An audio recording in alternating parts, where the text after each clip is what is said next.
तो चलिए हम लोग लूसेंट का जो ये बुक है इसका फर्स्ट जो पेज है हिस्ट्री इतिहास के बारे में उसको थोड़ा सा रिवीजन कर लेते हैं। पहले याद करने के लिए दिया गया था, तो चलिए स्टार्ट करते हैं। तो हम लोग जानते हैं कि भारत जो है इसको कई नामों से बुलाया जाता था। जिसे वो कौन कौन सा जम्बूद्वीप। जम्बूद्वीप क्यों कहा जाता था? क्योंकि यहाँ पर जामुन का पेड़ जो था बहुत ज़्यादा था, इसीलिए इसे जम्बू द्वीप भी कहते थे। और हिंदू कहाँ से आया है? तो सिंधु रिवर, सिंधु जो रिवर थी जिसको इंडस रिवर इंग्लिश में बोलते हैं, तो इंडस से इंडिया आया है। तो भारत को इंडिया भी कहते हैं, तो भारत या इंडिया। इंडस रिवर से आया है इंडिया, और सिंधु से आया है सौ को ह बोलते थे। जो फारसी लोग जो थे सौ को ह बोलते थे, और वहाँ से आया है हिंदू। सिंधु को हिंदू कहने लगते हैं। तो और फिर बोला जाता है कि ये भरतों का देश है, तो वहाँ से भारत आया। सिंधु रिवर से हिंदू आ गया, और फिर इंडस, सिंधु को इंग्लिश में इंडस बोलते थे, तो वहाँ से इंडिया आ गया। तो ये सभी इनके नाम हैं। फिर यहाँ पर दिया गया है इसकी चौहद्दी भारत की। तो चौहद्दी इसकी बात की जाए तो चौहद्दी क्या होगी भारत की, तो बताइएगा भारत की चौहद्दी क्या हो जाएगी। नीचे में अगर देखा जाए दक्षिण में, तो दक्षिण में हो जाएगा हमारा हिंद महासागर। ऊपर देखते हैं तो हिमालय पहाड़ हो जाता है। फिर इधर जस्ट हम पूरब में देखते हैं, तो पूरब में कौन सा हो जाएगा? पूरब में हो जाएगा हमारा एक बांग्लादेश और म्यांमार, बहुत सारे ये कंट्री हो जाएगी। और वहीं हम लोग देखते हैं वेस्ट पश्चिम में, तो पश्चिम में हो जाएगा हमारा अरब सागर।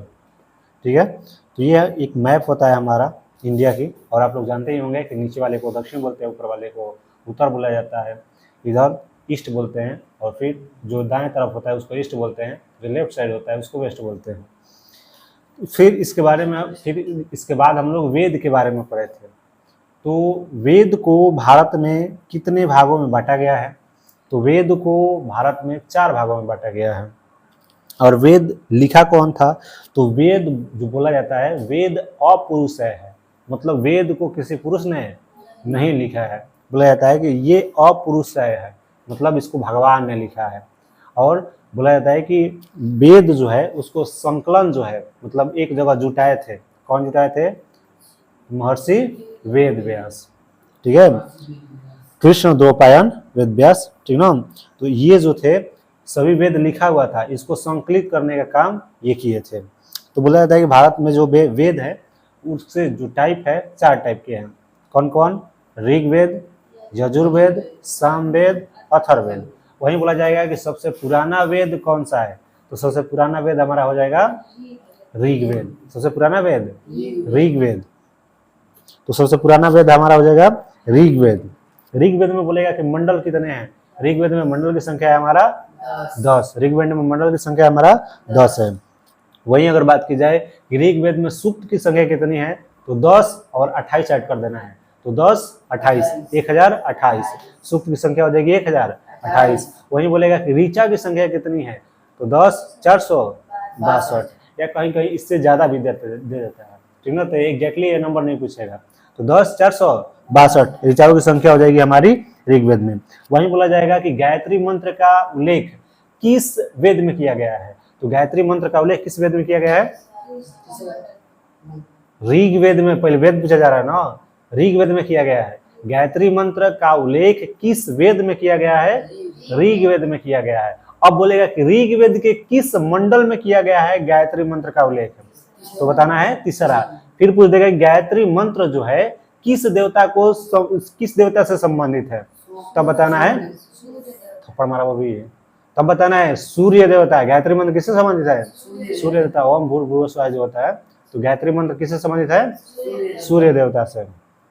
फिर बोलेगा कि जो ऋग्वेद है उसके 9वां मंडल किससे संबंधित है? तो 9वां मंडल जो है सोम देवता से संबंधित है। सोम देवता किसको बोलते हैं? तो जंगल के देवता जो थे उनको सोम देवता बोलते हैं, या सोम रस भी सुने होंगे आप लोग। ठीक है, तो जो जड़ी बूटियों से बनाई जाती है, बोला जाता है कि पीने के बाद एनर्जी आता है इंसान में, तो सोम रस भगवान जो थे पीते थे लगभग। फिर इसके बाद बोला जाएगा कि 8वां मंडल जो है ऋग्वेद का, उसको क्या बोलते हैं? खील, खील बोलते हैं। जो ऋग्वेद का 8वां मंडल है उसको खील बोलते हैं। और ये जो 8वां मंडल है ऋग्वेद का, वह हाथ से लिखा हुआ है और इसी को खील बोलते हैं हम। फिर बताया गया है कि अगर बोलेगा कि किस वेद में हमारे समाज को बांटा गया है 4 भागों में, तो किस वेद में?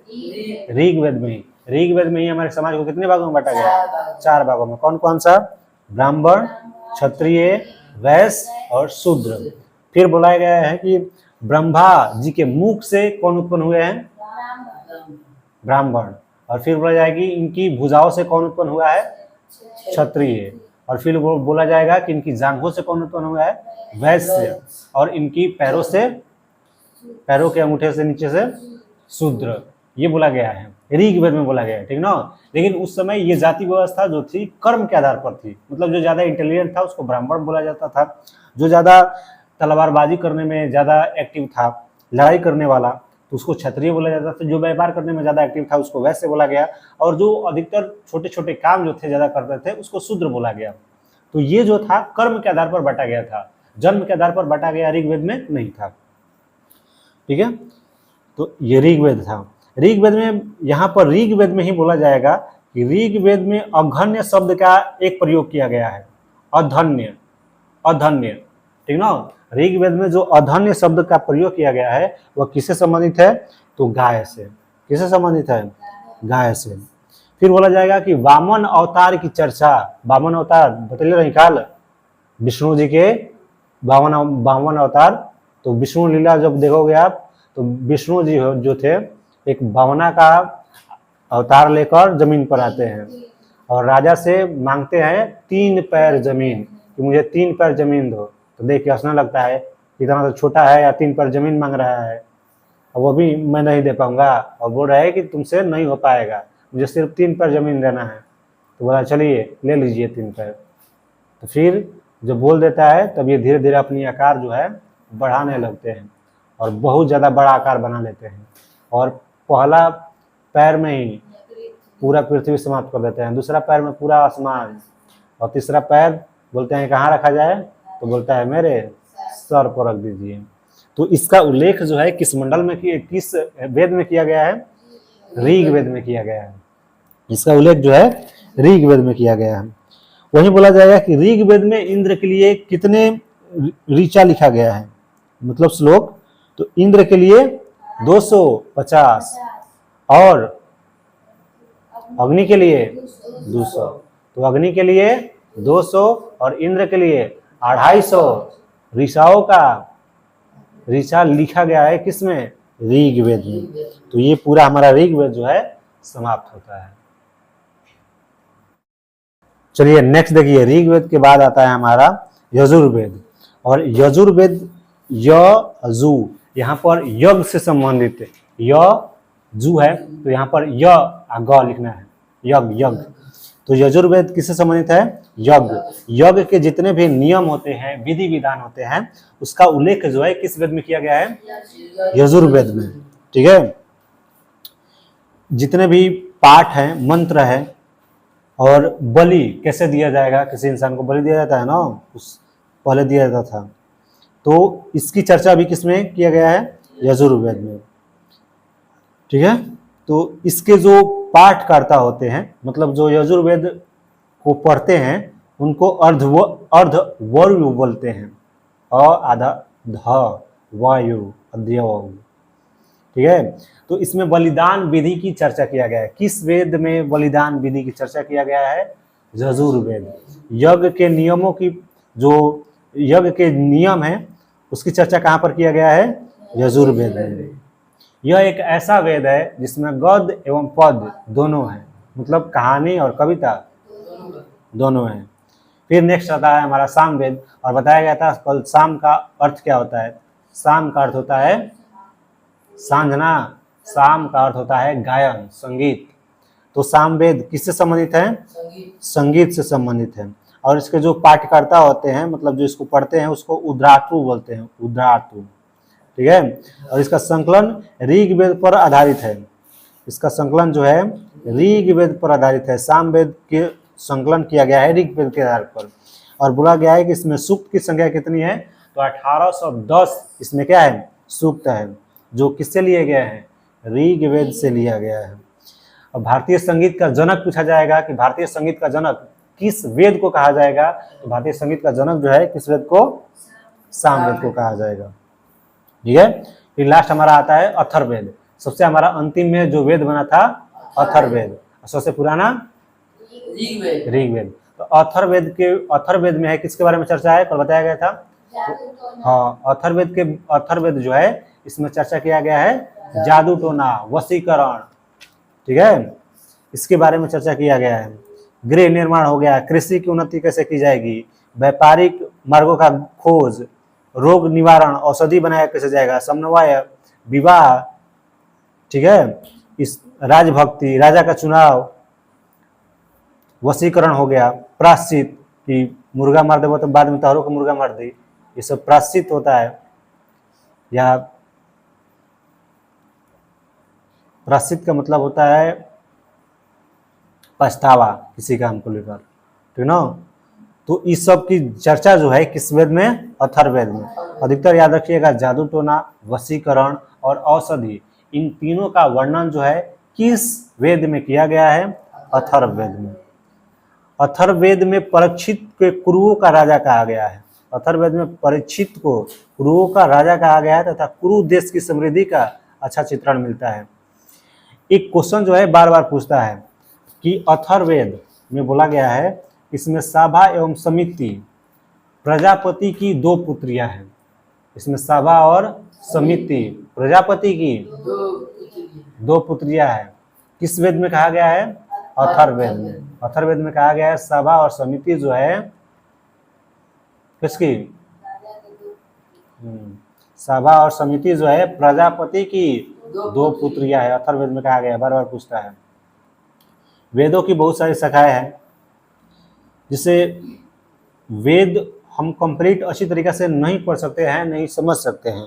तो इसको समझने के लिए कुछ और भी ग्रंथ बनाए गए हैं, जैसे ब्राह्मण हो गया, आरण्यक हो गए और उपनिषद हो गए, ठीक है।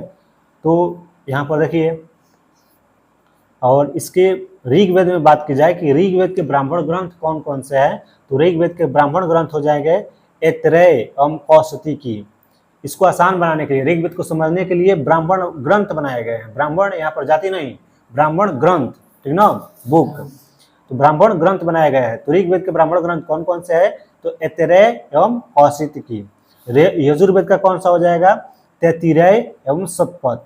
और सामवेद का हो जाएगा पंचविश, अथर्ववेद का हो जाएगा गोपथ।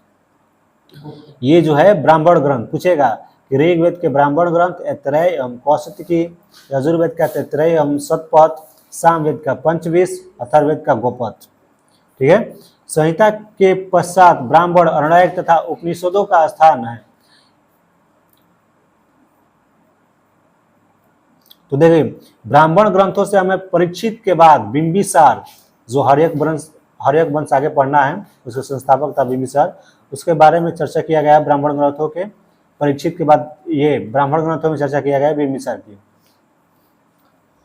तो ऐतरेय में राजा अभिषेक के नियम एवं कुछ प्राचीन राजाओं के नाम दिए गए हैं। शतपथ में, जो शतपथ है यजुर्वेद के, इसमें गंधार, शल्य, कैकेय, कुरु, पंचाल, कौशल, विदेह आदि राजाओं का उल्लेख किया गया है। फिर वैदिक साहित्य में ऋग्वेद के शतपथ में ब्राह्मण का स्थान है। फिर बोलेगा कि उपनिषद की संख्या कितनी है, तो जिससे वेद की संख्या 4 हो जाएगी, उपनिषद की संख्या हमारी हो जाएगी 1000 नहीं, 108। उपनिषद की संख्या कितनी हो जाएगी, 108। लेकिन मूल रूप से बोला जाएगा तो मूलभूत से उपनिषद की संख्या सिर्फ होगी 13, मूलभूत से सिर्फ 13 को होगी, ठीक है। इसमें तो उपनिषद में क्या क्या किया गया है, तो उपनिषद में जो है योग से जुड़े दार्शनिक विचार, शरीर, ब्रह्मांड, आत्मा एवं ब्रह्मा की व्याख्या की गई है। किसमें, उपनिषद में। स्त्री की सर्वाधिक गिरी हुई स्थिति मैत्रेयी संहिता से प्राप्त होती है, जिसमें जुआ और शराब की भांति स्त्री को पुरुष का तीसरा दोष बनाया गया है। मैत्रिणी संहिता जो है, स्त्री का बोला गया है कि यह जुआ और शराब के अलावा पुरुष का तीसरा दोष है। शतपथ ब्राह्मण में स्त्री को पुरुष की अर्धांगिनी कहा गया है। शतपथ किसकी ब्राह्मण ग्रंथ है? यजुर्वेद की। और इसमें शतपथ ब्राह्मण में स्त्री को पुरुष की अर्धांगिनी बताया गया है, आधा अंग। फिर इसके बाद जबालो उपनिषद में चारों आश्रमों का उल्लेख मिलता है। उसके बाद देखिए वेदांग। तो वेद को पढ़ना आसान नहीं है, इसीलिए ब्राह्मण और कुछ वेदांग की रचना किया गया है और अर्णयक की, उपनिषद की भी। तो यहाँ पर वेदांग बोला जाएगा। तो वेद की जैसे संख्या 4 थी, उपनिषद की संख्या 108 हो गई, लेकिन मूल रूप से 13। उसी तरह की वेदांग की चर्चा की गई है। तो वेदांग जो है बोला गया है कि वेदांग कितने हैं? तो वेदांग है 6 गो। कल बताया था ना, कौन कौन सा? शिक्षा, व्याकरण, छंद, ज्योति, निरुक्त और कल्प। छो बताया गया था। ज्योति शिक्षा ग्रहण कर रही है, अब व्याकरण की, छंद पढ़ रही है। बोला गया था ज्योति क्या कर रही है? शिक्षा ग्रहण। तो ज्योतिषी हो जाएगा। शिक्षा और व्याकरण, अब व्याकरण में क्या पढ़ रही है? छंद। और एक दो को खाली याद रखना है, कल्प और निरुक्त। 6 हो गया। तो ये 6 क्या है? वेदांग।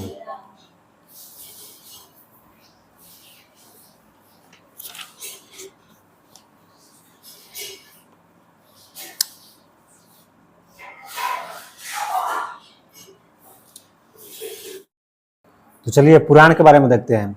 तो भारतीय ऐतिहासिक कथाओं का सबसे अच्छा क्रमबद्ध विवरण जो है किसमें मिलता है? पुराण में मिलता है। पुराण को बोला जाएगा कि पुराण के लिख ले रहे हैं। पुराण के रचयिता कौन है? तो पुराण का रचयिता बोला जाएगा लोमहर्ष अथवा इनके पुत्र उग्रश्रवा। कौन सा? लोमहर्ष तथा इनके पुत्र उग्रश्रवा। सर्वना उग्रश्रवा, ठीक ना।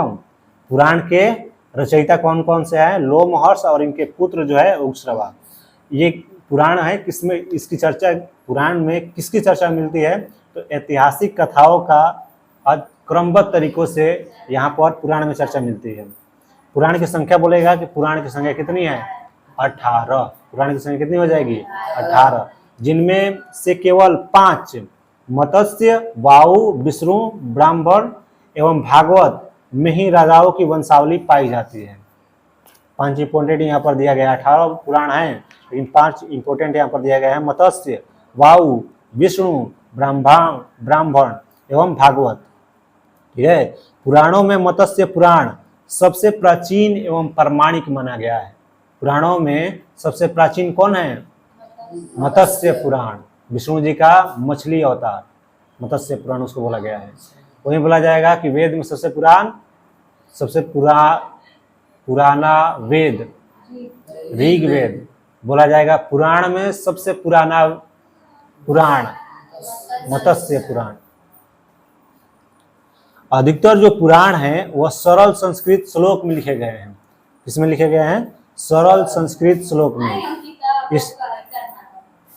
स्त्रियां तथा शूद्र जिन्हें वेद पढ़ने की अनुमति नहीं थी, उस समय स्त्रियां और जो शूद्र थे, शूद्र मतलब जो निचली कास्ट के लोग थे, इनको वेद पढ़ने की अनुमति नहीं थी। ये वेद और पुराण नहीं पढ़ सकते थे।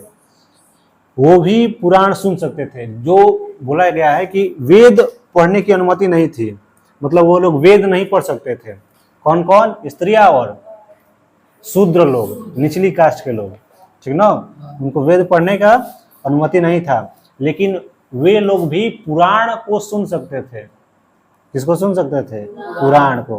पुराणों का पाठ जो था, अधिकतर पुजारी जो था किसमें करता था?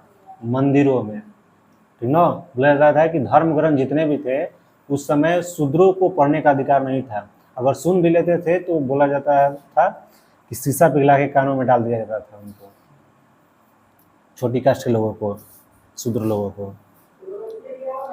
सामाजिक एवं सांस्कृतिक दृष्टि से अग्नि पुराण का काफी महत्व है। जैसे पुराण में बात की है कि मत्स्य पुराण जो है सबसे क्या है? पुराण है। उसी तरीके से बात की जाए सामाजिक एवं सांस्कृतिक दृष्टि से अग्नि पुराण का काफी महत्व है। इसमें राजतंत्र एवं कृषि संबंधित विवरण दिया गया है। राजतंत्र मतलब राजा के बारे में, और कृषि संबंधित कृषि संबंधित विवरण किस पुराण में मिलता है? अग्नि पुराण में राजतंत्र और कृषि संबंधित जो व्याख्या मिलता है किस पुराण में? अग्नि पुराण में। सबसे पुराना पुराण मत्स्य पुराण। फिर आ जाता है इधर बौद्ध जैन एवं अन्य साहित्य के बारे में। तो जातक में बुद्ध की पूर्व जन्म की कहानी मिलती है। जातक जो है इसमें बुद्ध की पूर्व जन्म की कहानी वर्णन किया गया है। याद किए हो तुम लोग? बोले रहे एक पेज याद करके, एक पेज बोले रहे याद करके। ये एक पेज ना है। जैन साहित्य को आगम कहा गया है। जैन साहित्य को आगम कहा जाता है। जैन धर्म का प्रारंभिक इतिहास जो है कल्प सूत्र में मिलता है।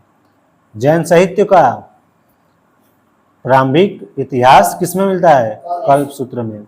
जैन ग्रंथ भगवती सूत्र में महावीर के जीवन कृत्यों तथा अन्य समकालिकों के साथ उनके संबंधों का विवरण मिलता है। फिर बोला गया था कि अर्थशास्त्र, इकोनॉमिक्स, जिसमें इकोनॉमिक्स के बारे में चर्चा नहीं है, कैसे शासन किया जाएगा उसके बारे में चर्चा है। वह किसने लिखा है? किसने लिखा है? थापड़ बाजी हुई है। चाणक्य, विष्णुगुप्त या कौटिल्य, तीनों एक ही नाम है। चाणक्य, विष्णुगुप्त, कौटिल्य, तीनों एक ही नाम है। और उन्होंने लिखा है अर्थशास्त्र, जिसमें अर्थशास्त्र के बारे में चर्चा नहीं है। GST CST. फिर देखिए यहाँ पर एक बुक है राजतरंगिणी, यानी रजाओं की नदी। राजतरंगिणी का मतलब होता है, तो इसमें उल्लेख किया गया है किसका? तो जम्मू कश्मीर, ठीक ना, कश्मीर में जितने भी शासक थे उनका वर्णन किया गया है, और कश्मीर के इतिहास के बारे में वर्णन किया गया है राजतरंगिणी में। इस ग्रंथ के में 8 सर्ग है। इस ग्रंथ में कितने सर्ग है? 8 गो सर्ग है, मतलब चैप्टर है। और ये राजतरंगिणी किसके द्वारा लिखी गई है? तो कलहण किसके द्वारा लिखी गई है? कलहण के द्वारा लिखी गई है राजतरंगिणी। संस्कृत साहित्य में ऐतिहासिक घटनाओं का क्रमबद्ध लिखने का सर्वप्रथम प्रयास जो है कलहण के द्वारा किया गया था। अरबों की सिंध विजय का वृत्तांत, मतलब अरब के जितने भी लोग थे सिंधु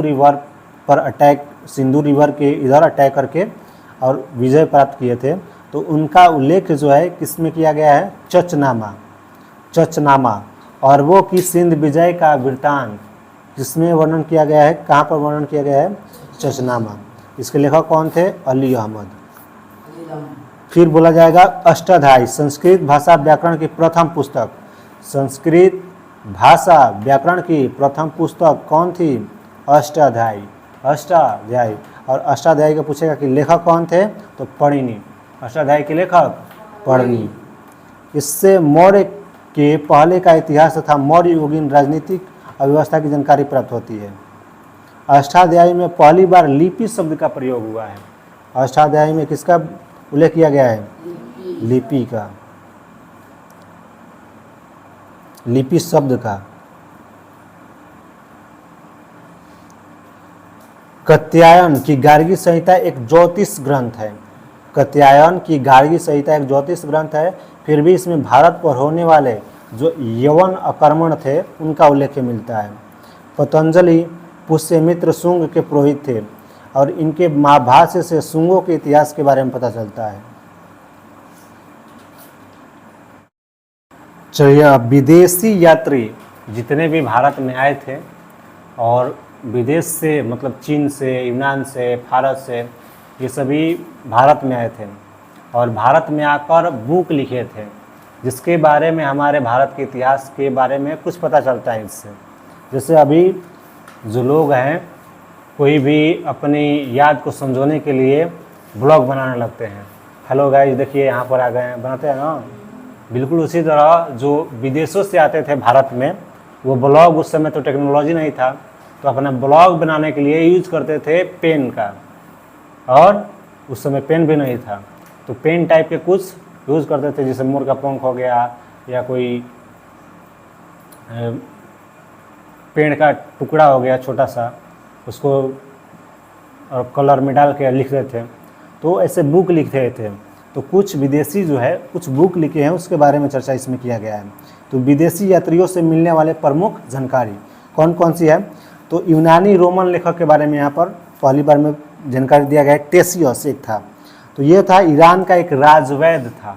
राजवैद्य, वैद्य मतलब औषधि वाला, ठीक है ना, कोई बीमारी को ठीक करने वाला। टेसियस यह ईरान का राजवैद्य था। भारत के संबंध में इसका विवरण आश्चर्यजनक कहानियों से परिपूर्ण होने के कारण अविश्वसनीय है। तो टेसियस पूछा जाएगा कहाँ का राजवैद्य था, तो ईरान का। टेसियस कहाँ था? ईरान का। हेरोडेटस, तो इसे इतिहास का पिता कहा जाता है।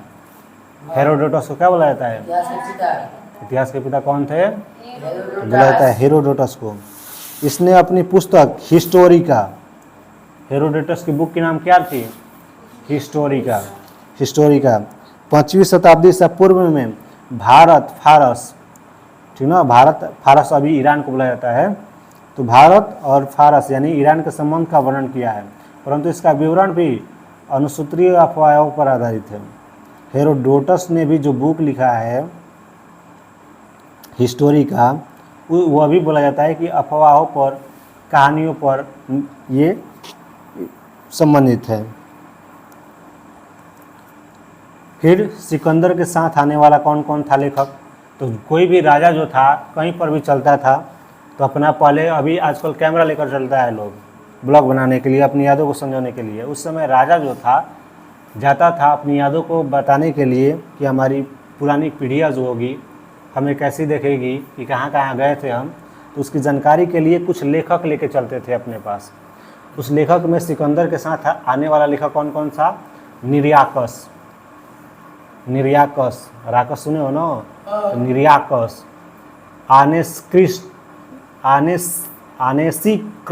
आनेसिक्रस्टस तथा अरिस्टोबुलस, ये सब लेखक थे किसका? सिकंदर का। अधिक प्रमाणिक एवं विश्वसनीय है। ये 3 गो लेखक था। मेगास्थनीज, तो यह सेल्यूकस निकेटर का राजदूत था। मेगास्थनीज किसका राजदूत था? सेल्यूकस निकेटर का, जो चंद्रगुप्त मौर्य के राज दरबार में आया था। किसके दरबार में? चंद्रगुप्त मौर्य के राज दरबार में। चंद्रगुप्त मौर्य वंश के संस्थापक थे ना, तो मौर्य के दरबार में आया था, चंद्रगुप्त मौर्य के दरबार में आया था मेगास्थनीज, और उसने पुस्तक लिखा था इंडिका। मेगास्थनीज की पुस्तक की नाम क्या थी? इंडिका। और इंडिका में किस वंश के बारे में उल्लेख जानने के लिए मिलेगा, तो कौन से वंश के बारे में मिलेगा? मौर्य वंश, क्योंकि चंद्रगुप्त मौर्य के दरबार में आया था। और चंद्रगुप्त मौर्य के दरबार में मेगास्थनीज क्यों आया था? इसको भेजा था सेल्यूकस निकेटर। किसने भेजा था? Seleucus Nicator. सेनापति था सिकंदर का सेनापति था सेल्यूकस निकेटर। और सिकंदर जब यहाँ से भारत में हार कर जा रहा था तो सेल्यूकस निकेटर यहीं पर रह गया और अटैक करने की सोचता है चंद्रगुप्त मौर्य पर, लेकिन वहाँ पर हार का सामना करना पड़ता है। और उसकी बेटी जो थी कार्नेलिया, सेल्यूकस निकेटर की बेटी थी कार्नेलिया, उसे चंद्रगुप्त मौर्य जो है शादी कर लेता है और बदले में पाकिस्तान अफगानिस्तान कब्जा कर लेता है, दहेज में ले लेता है। तो कार्नेलिया से शादी करता है सेल्यूकस निकेटर, सिकंदर की सेनापति था, उसकी बेटी थी कार्नेलिया, उसे चंद्रगुप्त मौर्य शादी करता है। अब पाकिस्तान अफगानिस्तान ये सभी जो है दहेज में ले लेता है। तो चंद्रगुप्त मौर्य बोला जाता है कि पाटलिपुत्र का एक बिहारी जो पाकिस्तान से अफगानिस्तान तक शासन चला रहा था। इसके बाद डाइमेकस, तो ये सीरिया का था, सीरिया नरेश एंटियोकस का राजदूत था। सीरिया का जो नरेश मतलब राजा एंटियोकस उसका राजदूत था, जो बिंदुसार के राज दरबार में आया था। बोला जाएगा कि बिंदुसार के दरबार में सीरिया का कौन सा राजदूत आया था? डाइमेकस। डाइमेकस। इसका विवरण भी मौर्य युग से संबंधित है। इसका विवरण किससे संबंधित है? मौर्य युग से, क्योंकि चंद्रगुप्त मौर्य के बाद मौर्य वंश में शासक बनता है बिंदुसार। तो बिंदुसार के दरबार में आया है तो डाइमेकस किसके लिए लिखेगा? मौर्य वंश के बारे में ही लिखेगा। फिर टॉलमी, तो इसने दूसरी शताब्दी में भारत का भूगोल नामक पुस्तक लिखा। टॉलमी जो है भारत का भूगोल नामक बुक की रचना किया है। फिर इसके बाद पिलनी, टॉलमी के बाद पिलनी, तो नेचुरल हिस्ट्री नामक पुस्तक किसने लिखा है? पिलनी। नेचुरल हिस्ट्री नामक पुस्तक पिलनी ने लिखा है। इसमें भारतीय पशुओं, पेड़ पौधा, खनिज पदार्थ आदि के बारे में विवरण मिलता है। तो नेचुरल हिस्ट्री में किसके बारे में? भारतीय पशु के बारे में, पेड़ पौधा के बारे में, खनिज पदार्थों के बारे में विवरण मिलता है। किसके? पिलनी से। Periplus of the Erythraean sea, Periplus of the Erythraean sea, इस पुस्तक के लेखक के बारे में जानकारी नहीं है कि किसने लिखा है। पेरिप्लस ऑफ द इरिथ्रियन सी, यह लेखक करीब 80 ईस्वी में हिंद महासागर की यात्रा पर आया था। इसका उल्लेख नहीं किया गया है कि यह किसने लिखा है। यह लगभग बोला जाता है कि 80 ईस्वी में हिंद महासागर की यात्रा पर आया था और उसने उस समय भारत के बंदरगाहों तथा व्यापारिक वस्तुओं के बारे में जानकारी दी है। तो ये सभी लेखक जो थे, जैसे हो गया टेसियस, ईरान का राजवैद था, हेरोडोटस, इतिहास के पिता, तो ये यूनान के लेखक थे सब, यूनान रोमन लेखक।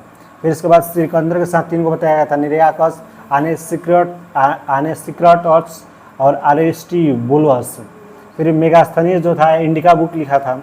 डाइमेकस जो था ये अंतियोकस का राजदूत था सीरिया का, और ये बिंदुसार के दरबार में आया था, और इसका विवरण जो है मौर्य युग के बारे में ये विवरण देता है।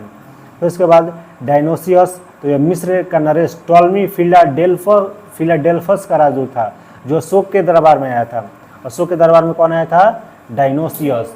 ये अच्छी तरीके से उस समय समझ में आएगा जब हम एक वंश के बारे में पढ़ेंगे, किसी वंश के बारे में। जैसे मौर्य काल में पढ़ेंगे तो मौर्य काल में पढ़ाया जाएगा कि चंद्रगुप्त मौर्य, फिर बिंदुसार, फिर अशोक, तो इसके दरबार में कौन कौन सा आया था लेखक। अभी स्टार्टिंग में थोड़ा सा दे दिया है। फिर इसके बाद बोला गया कि टॉलमी क्या लिखा है? तो भारत का भूगोल।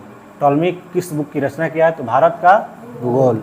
और पिलनी, तो ये जो है नेचुरल हिस्ट्री लिखे हैं और इसमें भारतीय पशुओं, पेड़ पौधा, खनिज पदार्थों के बारे में विवरण मिलता है।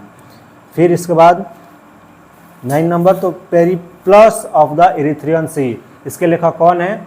इसके लेखक कौन है? पेरिप्लस ऑफ द इरिथ्रियन सी, इसके लेखक के बारे में जानकारी नहीं मिलती है।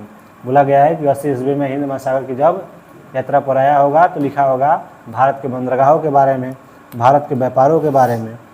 फिर इसके बाद चीनी लेखक, चीनी वाला ना, चीन से भारत में कुछ लेखक आए थे। उसने क्या क्या लिखा है? तो चीन के एक लेखक थे फाहियान। कौन था? फाहियान। जो गुप्त वंश के जो चंद्रगुप्त द्वितीय थे उसके दरबार में आया था। जैसे गुप्त वंश पढ़ोगे तो गुप्त वंश के संस्थापक जो हो जाएगा श्रीगुप्त हो जाएगा, लेकिन ओरिजिनल बोला जाता है चंद्रगुप्त द्वितीय को। तो ये जो था फाहियान, गुप्त वंश के चंद्रगुप्त द्वितीय के दरबार में आया था। इसने अपने विवरण में मध्य प्रदेश के समाज एवं संस्कृति के बारे में वर्णन किया है। इसने मध्य प्रदेश की जनता को सुखी एवं समृद्ध बताया है और यह 14 वर्ष तक लगातार भारत में रहता है। कौन? फाहियान। फाहियान जो है चंद्रगुप्त द्वितीय के दरबार में आता है, जो कि गुप्त वंश के शासक थे, और मध्य प्रदेश के बारे में ये वर्णन करता है कि मध्य प्रदेश के समाज एवं संस्कृति के बारे में वर्णन करता है, और ये बोलता है कि मध्य प्रदेश की जनता जो है काफ़ी सुखी एवं समृद्धि है। फिर इसके बाद संयुगन आया था 518। संयुगन कब आया था? 518 भारत आया है और अपने 3 वर्षों की यात्रा में बौद्ध धर्म के जितने भी पत्र थे, प्राप्तियाँ लिखा है, इसको एकत्रित करता है बौद्ध धर्म के बारे में। बौद्ध धर्म, जैन धर्म आगे पढ़ोगे तो बौद्ध धर्म के बारे में जितना कुछ लिखा गया था सबको इकट्ठा कौन करता है? संयुगन सम्मिलित करता है, सब बौद्ध धर्म के जितना भी लिखा हुआ था। फिर इसके बाद तीसरा नंबर वेनसंग, फायान हो गया, फिर संयुगन हो गया और फिर होता है हमारा वेनसंग। तो यह हर्षवर्धन के शासनकाल में आया था। ह से हर्षवर्धन, ह से वेनसंग। तो हर्षवर्धन के शासनकाल में कौन आया था? वेनसंग, यह चीन का था। तो वेनसंग 629 में आता है, ठीक है, इसलिए याद करने की कोई जरूरत नहीं है। वेनसंग हर्षवर्धन के शासनकाल में भारत आया था और लगभग 1 वर्ष की यात्रा के बाद सर्वप्रथम वो भारतीय राज्य कपिसा पहुंचता है। भारत के उस समय कोई राज था कपिसा, वहाँ पर जाता है और वहाँ पर 15 वर्ष तक ठहर कर 645 में चीन लौट गया है। तो ये भी 15 साल रहता है वेनसंग भारत में। वह बिहार में नालंदा जिला स्थित नालंदा विश्वविद्यालय में अध्ययन करने तथा भारत से बौद्ध ग्रंथों को एकत्रित करने के लिए आया था। तो बौद्ध ग्रंथ जो है चीन में भी है, उधर देखोगे जापान, तिब्बत, इसका प्रचार बहुत ज़्यादा है, प्रचार बौद्ध धर्म के बारे में। तो यही सब बौद्ध धर्म के जैसे संयुगन जो था बौद्ध धर्म की जितनी भी पत्र चिट्ठी थी उसका इकट्ठा किया। बिल्कुल इसी तरह वेनसंग भी नालंदा विश्वविद्यालय, देखो ना नालंदा में है, तो नालंदा विश्वविद्यालय में पढ़ने के लिए आया था और ये भी बौद्ध धर्म से जितने भी संबंधित लेख थे उसको इकट्ठा करता है और 15 वर्ष तक रहता है और 645 ईस्वी में चीन लौट जाता है। यह नालंदा जिला स्थित नालंदा विश्वविद्यालय में अध्ययन करने लगता है। इसका भ्रमण का वृत्तांत जो है, ये अपना ब्लॉग जो बनाया है, ये अपना बुक जो लिखा है उसको बोलेंगे CUK, याद रखिए CUK, ABCD के सब। तो CUK नाम से प्रसिद्ध है, जिसमें 138 देशों का विवरण मिलता है। CUK में कितने देशों का वर्णन मिलता है? 138 देशों का। इसने हर्षकालीन समाज, धर्म तथा राजनीति के बारे में वर्णन किया है। इसके अनुसार सिंध का राजा शूद्र था।